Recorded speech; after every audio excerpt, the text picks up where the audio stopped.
4 AP.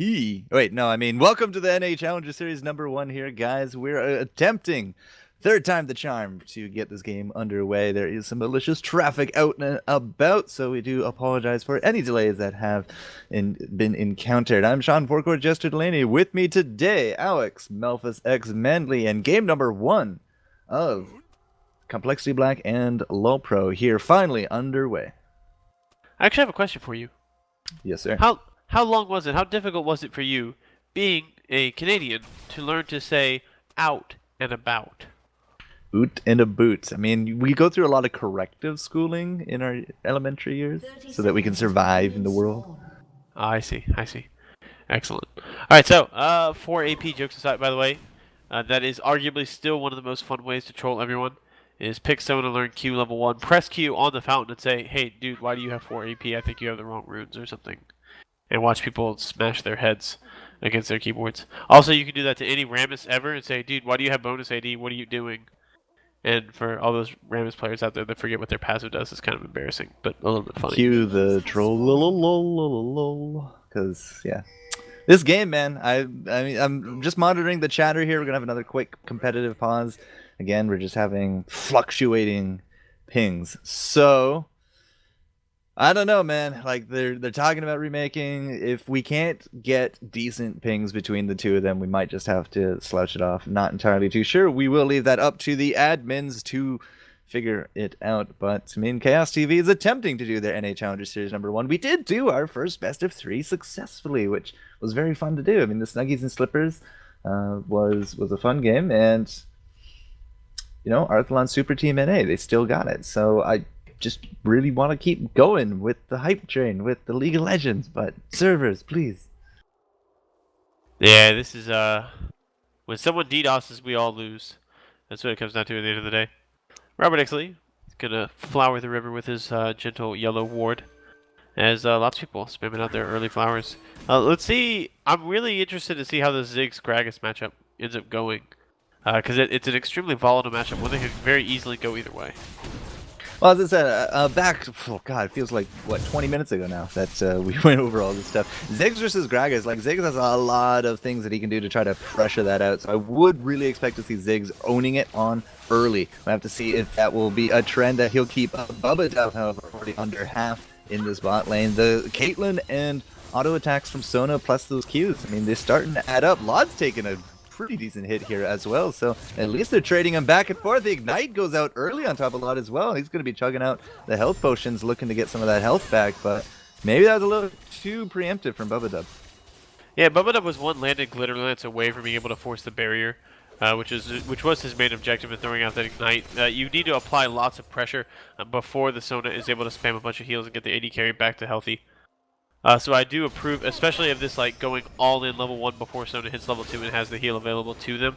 They're really trying to make this work for them. And so far, I mean, they've opened up the lane pressure. They've taken care of Silver's really weak level 1, and they've got Robert Exley a little bit of a CS lead actually out of it. So far things are going well for them.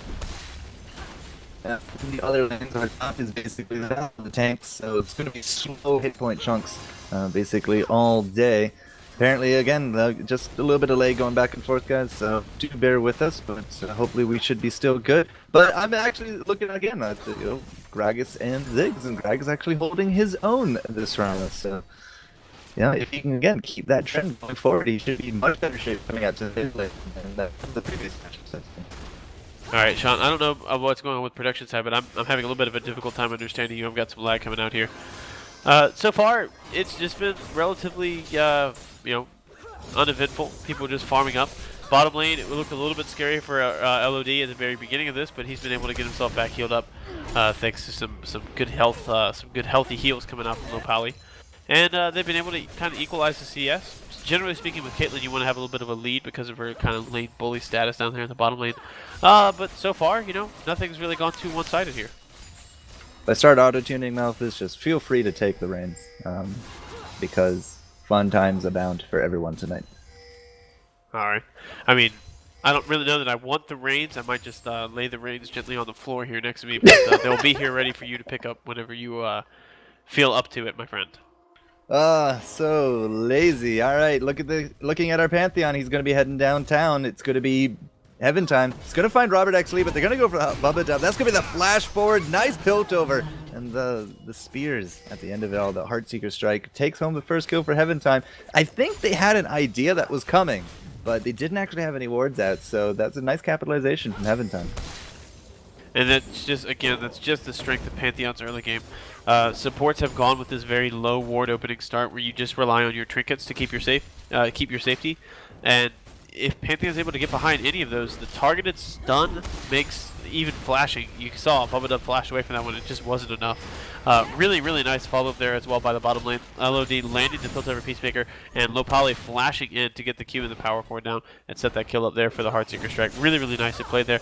And, you know, that's now a 1,000 gold advantage here just outside of the 5-minute mark for the side of LoLPro. And in fact, I think that's going to just continue growing. If you take a look at top lane, Haunter is actually proxy farming right behind Mundo after shoving the creep wave right into lane. Gets out a nice deep ward there at the blue as well. So he's doing quite well in that top lane. If you see, again, he's leading out in the CS. It does look like Robert X. Lee, however, is going to be heading home finally. And Caitlyn's going to come back with Sona. They do have a Vamp Scepter on top of Boots with the Doran's Blade and Ancient Coin and Ruby Crystal for our Sona. Looks like we're going to see a 2v2 here in the top lane. Yeah, Odd Orange is going to be on the wrong side of this. Haunter again with that nice deep ward does get off that ignite, and it looks like he will die off air, as it's going to be 2-0 quick lead here for LoLPro. Yeah, this is... People don't expect the amount of damage that comes from a Doran's Blade Shyvana because Doran's Shield has become so popular.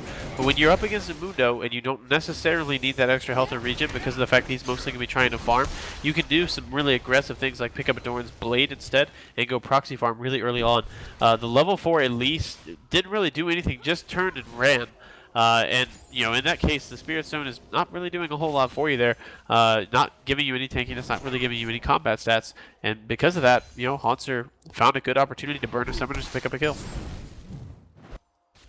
Well, when you're caught sometimes with no cooldowns and only your summoners, I mean, you really got to try to prioritize what you can get out of that. But it was a good pickup there from LoLPro. Again, like, I don't really think at least expected the deep warding, the deep farming, and all that. So, you know, Complexity Blank a little bit on the back foot here early. Robert X. Lee getting a little bit of trades off here with LOH, but here comes the Odd Orange. He's going to go right up the lane, the repel forward, and the Cocoon not going to be able to land there on top of LOH. We do got an Ignite and a Glitter Lance, but it's not enough to take home Sona. And Odd Orange nearly pays for it with his own life, but no kills resulting in this bottom lane fight. The biggest vulnerability that support Sona has... Bomb! Oh, just gonna get a little farm going here. The biggest vulnerability that support Sona has is susceptibility to ganks. And at least Odd Orange maybe went a little bit aggressive on that one, trying to make that happen. Probably wants his gank. Yeah, he's going to try to get it.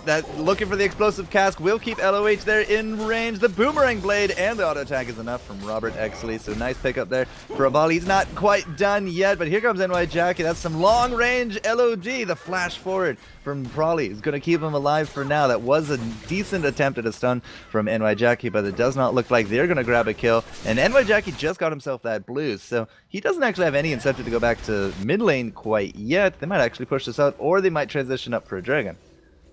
Yeah, they've got a lot of options available to them there. Now Jackie almost got in range to bounce back, probably, but just wasn't quite there in time. And, you know, probably just kind of capitalized on what we were talking about. Sona is very susceptible to ganks, especially when she doesn't have her flash available to her. So that's why the Auto Orange was trying to bring that down. You know, the use of the Sona ult very aggressively here. You actually see there's a teleport coming in here from Westrice as they're going to try to turn this dragon back around. Yeah, but we don't have quite the ultimates that you'd think. So Westrice, I mean, he gets that out. Here comes the Pantheon as well. See Robert X. Lee going to get really low. Jackie in the back looking for the kill, but doesn't quite get it. Might have to flash over the wall here, but doesn't actually have it. No, he doesn't actually have it. So he's just going to die. And the pressure from Complexity ties it up not only 2-2, but now they're going to take their stab here as they have all 5 members for the Dragon. Yeah, LoLPro just got a little bit aggressive with that call. Heaven Time tried to make his ultimate count, but it's really, really difficult to actually get that ultimate to go right into the middle of the team fight, especially around the dragon area where teams tend to like change their positioning and change their approach very quickly, so they don't really want to try to get locked up. So it was a good attempt by him, but honestly, at that point, are not really playing to their strengths if they're already this early on trying to make like skirmishes and objective fights happen. They typically would much rather have Pantheon like use his ultimate onto like the middle of a lane and pick up a kill or two, and then try to transition into picking up the dragon. Well, they did get the dragon, but they did pay for it with that top lane turret. So first turret and first kills are going to go the way here of LoLPro. So again, like they're keeping up with the gold. In fact, they actually have the gold advantage, about 500 between them. But at this point, I mean, we also saw a 1,000 gold lead a little bit earlier. So you can see Complexity fighting back. They have tied up the kills. Westride's top lane, though, I mean, you can see that he's really struggling against Hansor up here. Yeah, this is just, I mean, that early kill giving him the really fast Bilgewater Cutlass has just made it very difficult. But mostly Hansor is just pushed down the lane very quickly because that's what Shyvana does. As long as he's careful not to take too much cleaver spam, Westrice is going to have a really hard time containing him, but it's not necessarily the worst thing in the world. Mundo that falls a little bit behind is still going to do the things that you need Mundo to do. He's still going to be really, really tanky. He's still going to be just fine in this game. It's just a matter of whether or not Hansor is going to be able to use that extra map control he has to farm jungle or to roam to mid lane, or just to generally make himself a huge nuisance for the opposing side. Well, we saw a potential gank come into the way of Odd Orange, who still might be thinking of it, but you know, we do got quite a few wards in the jungle, so we do know where the spider is at all times. Hansor is still just going to try to push down top as best he can. Again, Pantheon going to be heading down to the bot, but it is going to be the gank in mid. Nijaki, sorry. It looks like he's going to be okay for now. Pantheon coming down here. Bubba-Dub's going to be the one caught out. Nice big DPS landing on top of him, but it looks like it's not quite enough to insta-gib. Robert X. Lee is still there, has a lot of mana as well, so boomerang blades will be prevalent. And still, no kills going down, but that mid lane turret, like, look at the pressure. Absolutely, yeah, and that's, you know, that's part of what Elise is able to offer as well. But here we see the Grand Skyfall coming down to the bottom lane. And it does land. That's going to be the dance on top of that. The Wild Growth did interrupt the rotation a little bit. Heaven Time is going to be paying for it with his life. Robert Exley takes home that kill. That turret is on 2 minions, so it's not going to land any damage here on top of Lod. The Boomerang Blade, not quite enough to land the damage, but Odd Orange is there, flashes forward after the kill, gets off that cocoon. He's looking for the kill on top of LoH, but I'm not too sure he's going to have it. And no, he doesn't. The turret is just enough to deter him. But while that was all going on, Hansor there out the blue, just trying to be a nuisance there to Westrides, has to use the Dragon's Descent to get out of dodge. Westrides, you can see, in hot pursuit. Probably is actually going to come over the wall as well. He's going to look for the kill. They, I think, are just going to go right through the turret here, and now Hansor has to fight them off with his life. That's going to be the Ignite on top of things, and Westrides is not going to be the tank that he needs to be. And it does look like Hansor's going to get out of dodge. Bottom lane turret, though, will go the way of Complexity, and they tie up at least the turrets. And quite a good turnaround for them. Yeah, that was really nice. Heaven Time just got a little bit too far ahead. I like the selection he made there using the stun onto Bubba-Dub, knowing that he did not want to burn his stun on the spell shield of Sivir, and because of that, Robert actually turned around and ended up getting caught up in Low Pally's crescendo as well. So it was really, really nice usage of the cooldowns, but in the end it just wasn't enough, as there was just too much damage coming down from the tower. Heaven Time fell too quickly, and they didn't have the burst damage they needed to really take Robert actually out of that fight. And because of that, and then Odd Orange coming in from the side, they were able to turn it back around. And now they actually have the gold lead on this one. They're up by just shy of 1,000 gold, when before, I mean, 8 minutes ago, at the 5-minute mark, they were already 1,000 gold behind. So early game shenanigans can still go your way. Never give up, never surrender here, guys. But Nijaki in the mid, I mean, I haven't really seen too many bombs. We've seen one in the bot that didn't actually end up, and then he got pressured there in the mid, so maybe he used it very defensively, but hasn't really been, you know, as involved as I kind of expected at this point, sitting at 0-1-0. And as you see this bot lane, they are landing some tower damage on top of the Complexity turrets, but Bubba-Dub and Robert X. Lee, Robert with the red, no less, even more dangerous as a foe. He's going to be able to just push them back off. Hansor did steal out the blue, and we do got jungle pressure coming into the mid, so Nijaki and Pantheon are going to be there to engage upon this Westrides, because they are been chasing down the Hansor. Westrides does have to pop out that ult. He's going to be trying to regen. There goes the bomb as well. I think it landed a little bit of damage there on top of Orange, but the explosive cast comes out, keeps Heaven Time in range, forces out the flash from him. He goes right back with the stun on top of Prawley, but Hansor flashing away after that Dragon's Descent. Mundo takes home the kill on top of Pantheon. Nijaki, however, cleans up Odd Orange. He might actually be able to take down Westrides, but yes, he will with the barrier help. And then he's grabbed himself a double kill. Bottom lane, however, LoH not looking so healthy. Bubba-Dub and Robert X. Lee doing work, keeping back the LoLPro duo. And it does look like the dust will settle at, I think, a 2-for-1 exchange. That was an insane amount of action. So many cooldowns getting spent back and forth, people trying to catch one another out, as it looks like Prolly's not done yet. Or he is. Or maybe he is. Yeah, not entirely too sure. Lod, however, could be in some trouble. Here comes the man drop after the Sono. Oh, that's going to be perfectly placed on top of Caitlyn if she hadn't flashed. And now Bubba Dub is just left to his own devices, 3v1. Jackie, however, is going to be just keeping him at bay. And it does look like Caitlyn was able to actually take down Sivir. So that was a 2-for-0 exchange for the LoLPro. And look at that, Dragon spawning in 5. Really, really nice timing with that rotation, knowing that they had the Dragon coming back up in that one. Ace in the hole, able to secure that kill for them. Bubba Dub split himself off, tried to be able to sacrifice himself to get his AD carry out alive, but Night Jackie was on top of that rotation. He was there in position, in time, and LoLPro were going to get rewarded with the Dragon unless something really horrible happens as Westrice is teleporting in. He's going to try to, you know, as you said, make something horrible happen, but the bomb is not going to land the damage that it needs to. Did hit down the odd orange. The explosive cast from Prolly cleans up the kill on top of Pantheon, and it does look like that might be it. If Prolly wants to keep, you know, chasing this down, that might not go his way. We got a lot of spam that can actually just chase down the people chasing them down, but the Dragon will again go the way of Complexity, so they get themselves a kill and the Dragon, and that puts them basically on parity with Gold. The problem, however, is that because that was a teleport from the Mundo, the Haunter top is going to trade out the turret. Yeah, and that's you know, good play by Haunter. Since he doesn't have teleport himself, he needs to be able to find those advantages in response. I just want to give Prolly a shout out for what an absolutely perfectly placed explosive cast. He got 4 people to take the damage, and he pinned 2 people against a wall, including Heavatime, who was the extremely low health Pantheon, and allowed himself to pick up the kill there with the barrel roll. Very, very nicely played. Mid turret goes down. Complexity now tying that. Had a Cocoon out on top of Haunter as well. We just got to play protect the Westrice. Bubba Dub coming back as well, but Prolly was in the area, so no more kills quite yet. Just going to clean up some farm in and around the place. Take a quick look at items at the 16.5-minute mark, and we do have, you know, Shyvana with that Blade of the Ruined King. We're not quite there with an Infinity Edge yet on Caitlyn, but she is well on her way. Does have the BF sword and the pickaxe. Mid turret does drop. Night Jackie picking that one up. He does have the Athenes and a Needless. So, you know, gold is flowing back and forth, and a lot of repeat items back and forth as well. There goes the bottom tower on top of things for LoLPro. I feel like at this point, LoLPro really need to accelerate the pace of the game. They need these towers to start falling down, because Pantheon doesn't necessarily have the greatest later phase of the game. Caitlyn doesn't necessarily have the greatest later phase of the game. She's got really good damage, but the fact of the matter is that there are a lot of champions on the side of Complexity Black that like to be able to run all over you, and they have the Sivir ultimate to help them make that happen. Elise and Mundo would just absolutely love to be able to crawl all over LOD and use the extra move speed as well to make Low Poly's job of locking them down with one crescendo really, really difficult. In addition, it allows Prolly a lot of good repositioning. He can get his spells at just the right place at just the right time. And on top of all of that, it's not just the Sivir speeding everyone on their team up. Nice steal there by Robert X. Lee. But it's also the Lulu who can throw down an ultimate onto a tanky target and allow them to have a slow aura as they run through the enemy team as well. So Westrice's Mundo could become just absolutely unstoppable in these fights.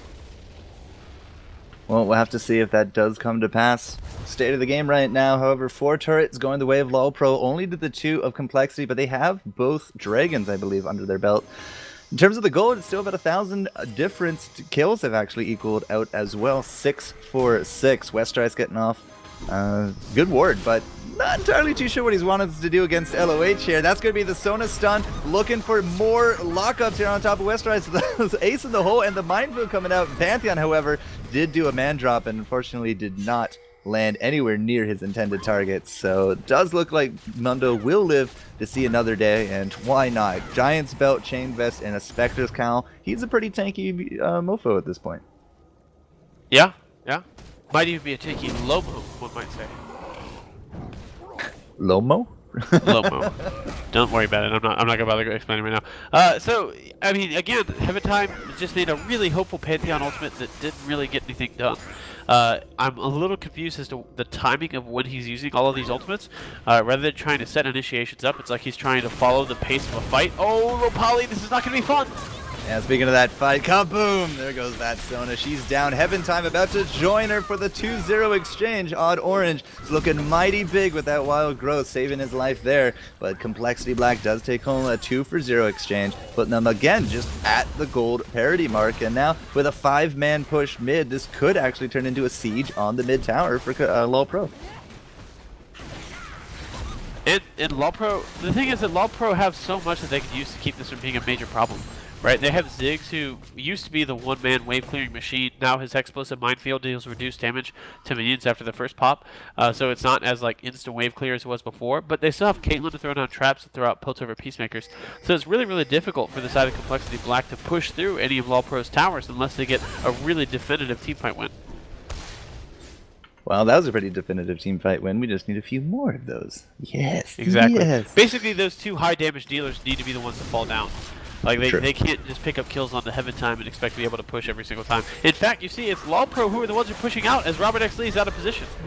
Well, the tower does go down at the critical point. Haunter goes in. He's looking for the kill on top of Westrice. That Blade of the Ruined King. Oh, the nice block on the ace in the hole there by Bubba Dub. But does look like it's going to be saving all the lives at this point. Flashes were used, but everyone is going to get out of that one alive for now. Bubba Dub is trying to take out some of these wards to stop some of the skill shots from over the wall. But again, that's the second time we've invested a lot of power trying to kill out the Westrice. And Robert X. Lee in the back, he's going to take a little bit of poke. You see the minefield setting up there, but because that tower went down, I mean, that was really the only reason LoLPro could actually continue that fight. Had that stayed up, they would have had to retreat.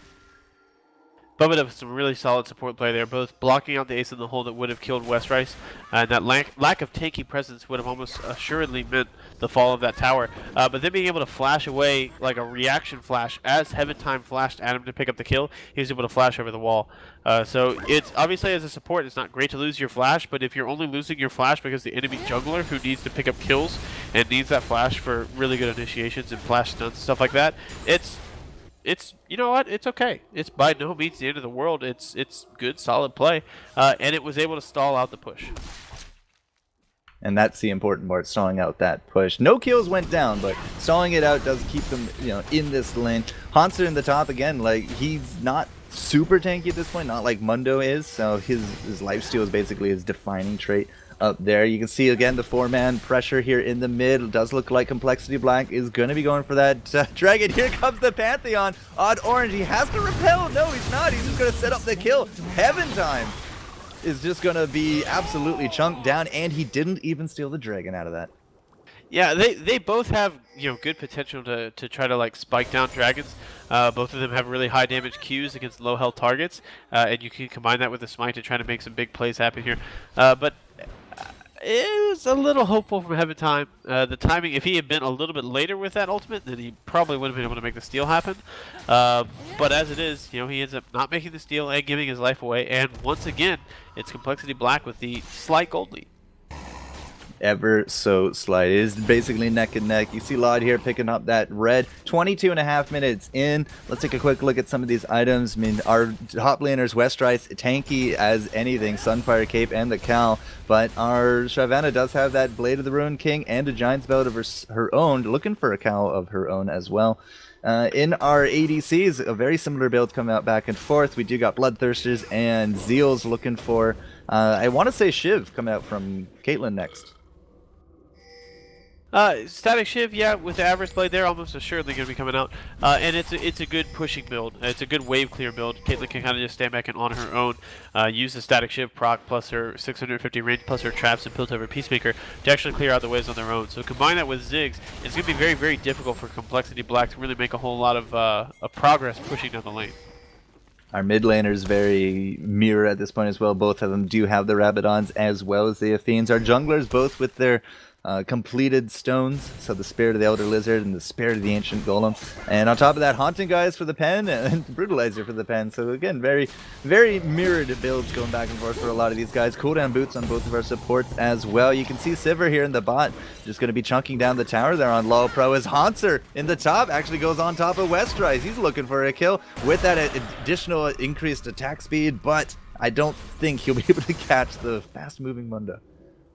Yeah, Mundo just gets so much movement speed, but Hanzo doesn't necessarily need to kill Westrise. He just needs to continue forcing around a lane and continue building his advantage.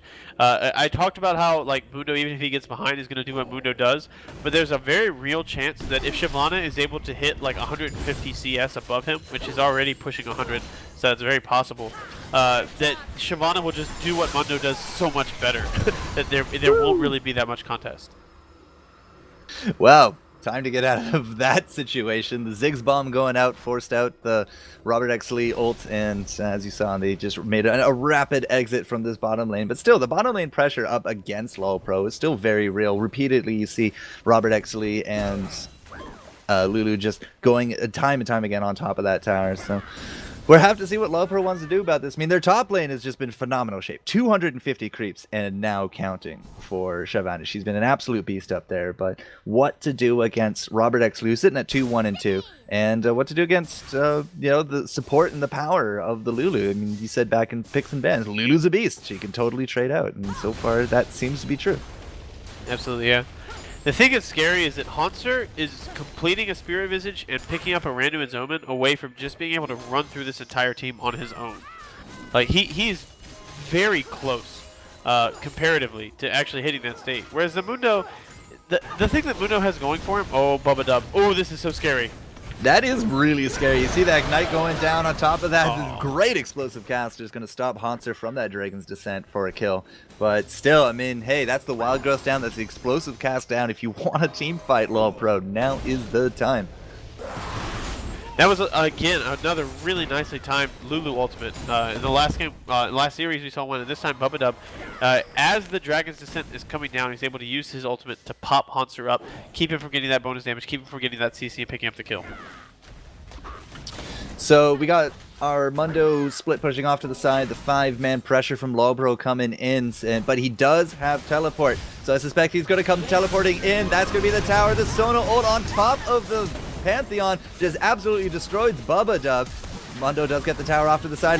Very likely he's going to be coming in. There's the teleport. He comes back. Odd Orange goes down. We traded out for the Pantheon, however. Now Hansor not looking so healthy, but can Westrise and Prawley take down the rest of this team? Flashes a bone. And LO8 is just getting stuck on like glue from Westrise. He picks himself up that double because of the low hit points on top of Hansor. And what turned into a tower and a team fight actually traded out for a tower and more kills going the way of Complexity Black. They came out slightly more ahead that fight than LoLPro. Yeah, honestly, if LoLPro had just left Low Pally to basically to die in Beast, then it would have gone a lot better for them. As it was, Low Pally kind of got a little greedy, thought he had an opportunity to keep himself alive by flashing over the wall, and then the rest of the team tried to help him out, and they kind of ended up extending an engagement they wanted no part of, and that allowed Complexity Black to pick up those extra kills, and it might allow Complexity Black to finally find an opportunity where Caitlyn and Ziggs aren't standing here ready to clear out the wave. Nope, just Caitlyn, and Caitlyn's enough. Yeah, that Shiv, man, like that just came out. Not only do we got the Thirster and the Shiv, but as well the Last Whisper. So all the armor penetrations abound. 213 for the Caitlyn, 223 creeps. Very similar scoring again, back and forth. Sivir sitting at 2-1 and 4 with a very similar build. Just that difference in the Zeal not being finished up and an extra assist, a few less creeps. She does pick up the red, however. Now Robert X. Lee has 1500 in the bank, so we very likely about to see that Shiv actually come out. Yeah, or could even go for the Phantom Dancer as well. Either one, just for even more move speed. The Shiv does seem to make a little bit more sense just for the extra clearing power. Robert X. Lee doesn't want to head back to base right now as his team is calling out that the Dragon is up and they need his presence. Yeah, Dragon's up. You see Prawley out there also doing the D-warding game. But Dragons, I think every single Dragon has gone the way of Complexity Black. We're going to have to see if LoLPro can fix that. In comes Heaven Time. Doesn't land his ult on top of anyone. In fact, gets immediately just destroyed. The Sona ult going out. Prawley with the explosive cask. Again, big damage coming the way of Complexity Black. But Lod in the back with that red buff. Gets off that one kill. Nye Jackie did drop for it, however. Now you see Lod going to town on top of Bubba Dub. Gets the double with that last headshot. Keeps LOH Pally alive. And as well, Hanser is just off on a merry chase. He's in dragon form going up through the top because he was just really focused down. But who got the dragon?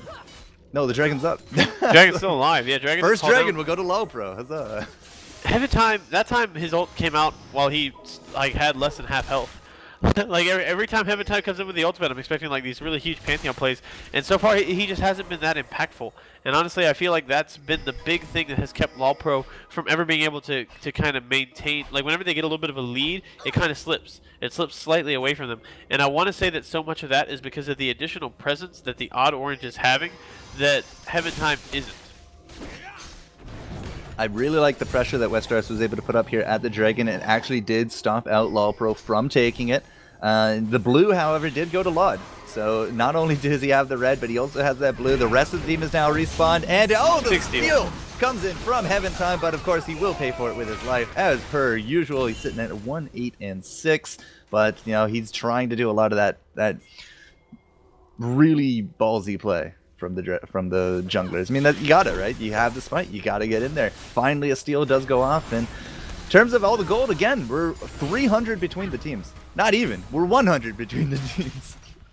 Yeah, keep in mind that every dragon becomes worth more and more gold as the game progresses. So while the first 2 dragons have gone to Complexity Black, the most valuable dragon thus far did go to LoLPro.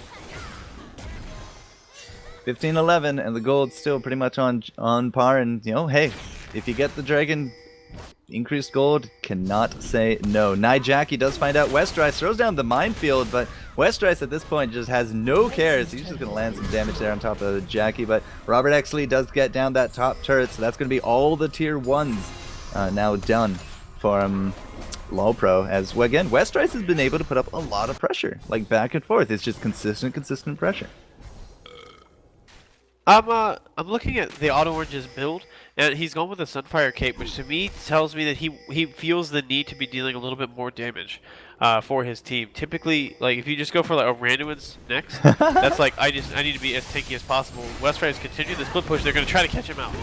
Yeah, I think Westerice, you were a god amongst Mundos, but 5-on-1 is, sorry, 4-on-1 is just not in the cards. Zig already just used out his bomb as well. He checked out the Baron, but there was no one there. So, just really catching up the Mundo. I mean, he put up a lot of pressure, but then he overstayed his welcome, and he did get punished for it. We might see an attempt at a Baron, or at least, trying to get this Baron fight going, because it is going to be a 5-on-4 scenario. Yeah, right now it's just all about reclaiming the vision control. The vision control was completely in favor of Complexity Black before. You saw they tried to set up the gank where they hide in the brush on the other side of the red buff. And now that LoLPro were able to take down the tank and still have him off the map, they're able to push forward. They're able to kind of abuse their numbers to get a little bit back in the map vision. But it doesn't look like they'll really be able to take too much advantage for it. They pick up the kill in Mundo, but then they don't get any major objectives apart from clearing out some of the vision. And that's just going to get re-swept up right away. Yeah. Yeah, I mean, you really kind of need to get these objectives when you have those advantages, but it's really hard to get an angle in on this team sometimes. And Complexity Black is playing out extremely well, and it's still anybody's game. Anybody that can take an ace at this point will have some kind of major advantage, be it the Cash, be it the Baron, the Dragon, an Inhibitor. I mean, we're to that stage of the game. We're almost 32, well, we're 32 and a half minutes in, so the Death Timers could actually swing for a massive advantage in one of these team fights. All right, so we're taking a look. I kind of called Haunter as being just completing the randoms and the Spirit Visage away from being like almost unstoppable. He's just keeping the Negatron Cloak right now to give him a little bit of extra magic resistance against the Elise and the Gragas and the Mundo, and going in for the Randuin's Omen now. And there's the Randuin's now completed. So once he picks up the Spirit Visage and has just that extra bit of health, which makes all of his resistances just that little bit more effective, it's going to be go time for Haunter. Like they're going to have to try to make some big plays happen where he can kind of come in, go for the flank from the side, and set up some really nice crescendos from low poly. Mundo off split pushing yet again. It is going to be Shyvana to meet him in that bottom lane, so no 5-man push coming out from LoLPro quite yet, but they are congregating pretty much here in this mid-jungle area, looking for the pickup there from Odd Orange, but the Cocoon did not connect. And unfortunately, Robert Exley, a little preemptive with his ult, does throw it down. So again, like we're having a hard time finding these engages between the teams.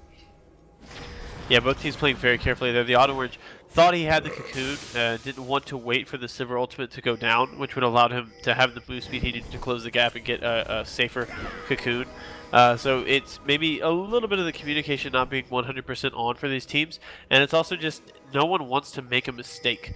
So they're playing a little bit cautiously, a little bit hesitantly, and that's one of the best things that Mundo with teleport provides. Is it forces enemy teams into making decisions to try to deal with him. As Westrice looks like he's going to try to clear 2 waves at once to shut down this push for his team. No, he's teleporting in. Yeah, I mean, there was no way he was going to stick around to that. A 5-man push coming down the mid here from LoLPro. He has to respond. Already you see low hit point bars. The double Ziggs and Pantheon ult. The Pantheon doesn't quite land on his mark, but he did get the stun and the spear onto Westrice. Not quite the kill, unfortunate. So a lot of big AoE synergies between the Sona, the Pantheon, and the Ziggs, but unfortunately just staggered timings. Didn't quite get the response, or sorry, the result that we were looking for. But now this mid turret is in danger. It is going to drop. That leaves the inhibitor now naked, but here comes Mundo nice and healthy with the home guards to boot, and it looks like that's going to be it for LoLPro for now. Yeah, I mean, that's a big win for them, being able to take down an inhibitor tower. It's going to make it so much easier for them when they decide to come in and try to take down the inhibitor. But for right now, they need to back out. They need a base. But mostly they need to protect the Baron. And this is why you saw them back out when they did. They didn't want to provide the opportunity for Complexity Black to come back in and pick this one up. The Cocoon's going to land on a Jackie, but they can't quite follow it up. Now there goes the Sona ult as well. Crescendo, I think, actually only hits Bubba, but Ace in the Hole will be the return. No deaths quite yet. We did see pings up towards the Baron area, and you can see Complexity Black. They're going to go for it. They have now initiated this Baron.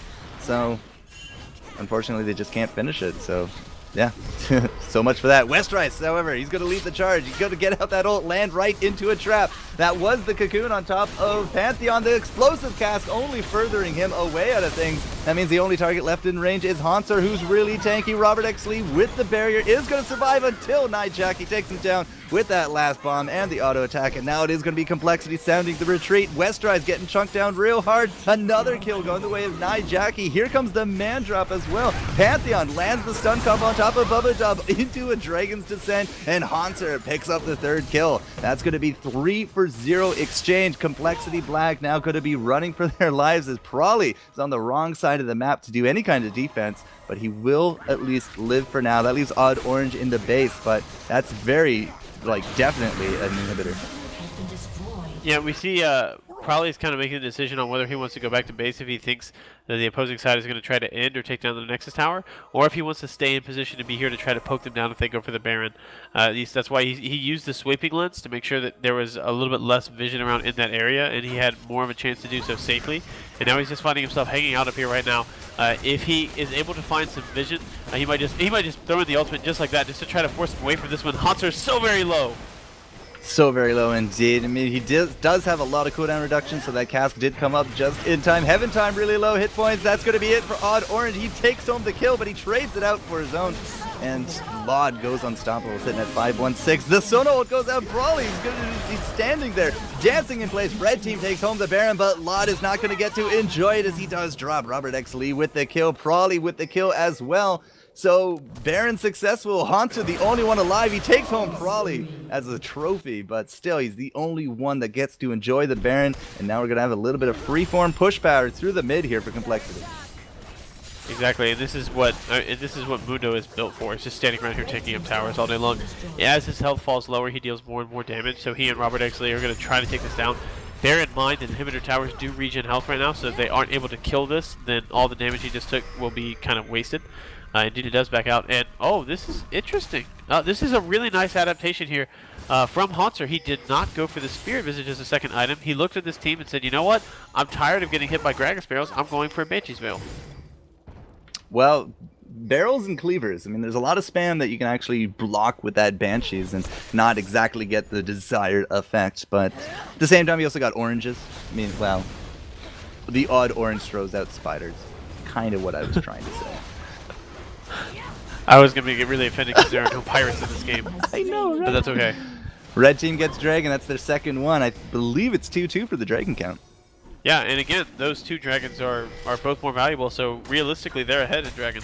And Westrice is ahead getting caught out.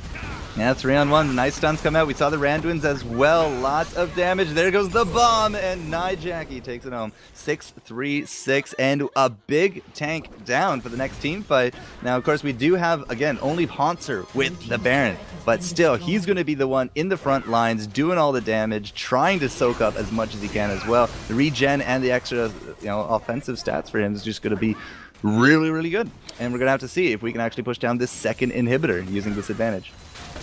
It's so tough to push against Sivir and Gragas, though. They have so much wave clear. Both these sides have insane amounts of wave clears. They're just trying to create a little bit of space, let LOD get in here with that red elixir, with all of his right-click damage. He's doing a really good job of taking down the tower. They need another couple of minion waves, though, in order to really have a good shot at killing it. And they might not get the time as that cocoon lands. Can they take it down?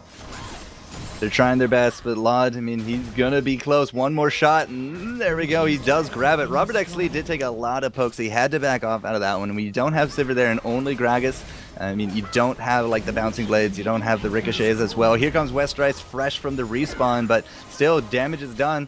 The inhibitor is down. 2 inhibitor advantage for LoLPro.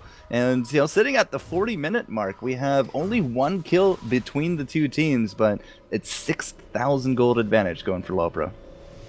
Yeah, so much of that is just the more valuable dragons and the additional 3 kills they've been able to pick up, plus that Baron. So this is, I mean, right now there's 2 inhibitors down, so this is a very precarious situation for Complexity Black. The mid inhibitor is going to be respawning very soon, so that's going to make it a little bit easier for them. So I kind of expect LoLPro at this point just to group up and go 5 mid. And use the fact that they have Super Creeps pushing down to the bottom lane to neutralize Westrice's teleport advantage for the split push, and just try to use that Caitlyn range, use that Caitlyn right click to continue to build free advantages for them by taking down objectives. We have 5 summoners in this game, over 300 farm apiece. That's pretty impressive for the 40-minute mark, in my opinion.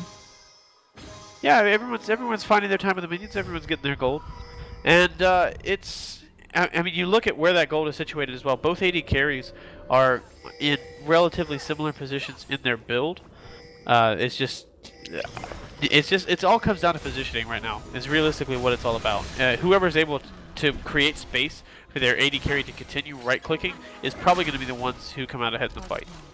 Well, the biggest difference as well is that Mundo is 4,000? Yeah, 4,000 gold down compared to the Shyvana. So that's really the big allocation of where the gold difference is. The other two, it's actually between the supports, believe it or not. Stone is about 2k ahead of this Lulu. And if you look at a lot of the builds, we have a lot of 6-item inventories at this point. In fact, Sona has a Sheen.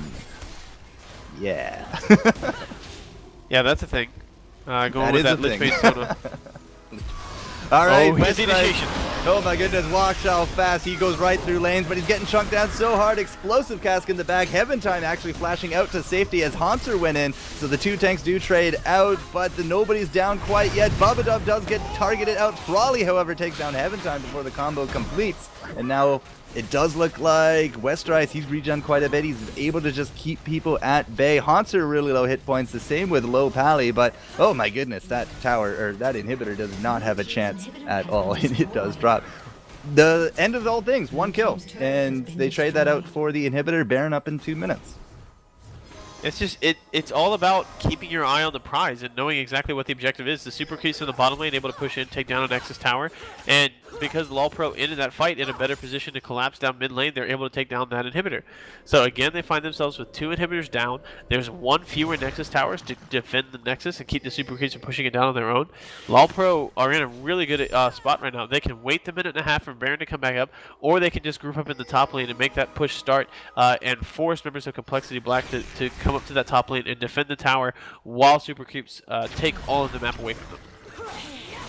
A little bit of invade coming up here to the red. They do find Shyvana. The crescendo goes out. Odd Orange has to repel out of that one, but the bomb almost enough to take him down. Prawley looking for the kill on top of Haunter. Nice heal from Low Pally will keep him at least living for now. Flash forward here from Lot. He's looking for the kill on top of Prawley, but that's going to be a wild growth. And the Dragon's Descent not quite enough to keep Sivir from begging herself a dragon. Westrice trying to do a 2v1 here by the mid as well, but the end result, Baron's up in 45, and Complexity Black take home the kill.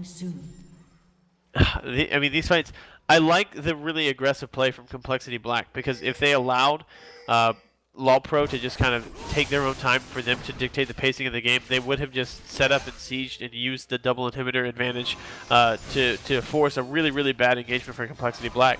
So instead they just took the fight to them, they just came out as aggressively as they can, and now we're at the phase of the game where it's going to come down to Baron control.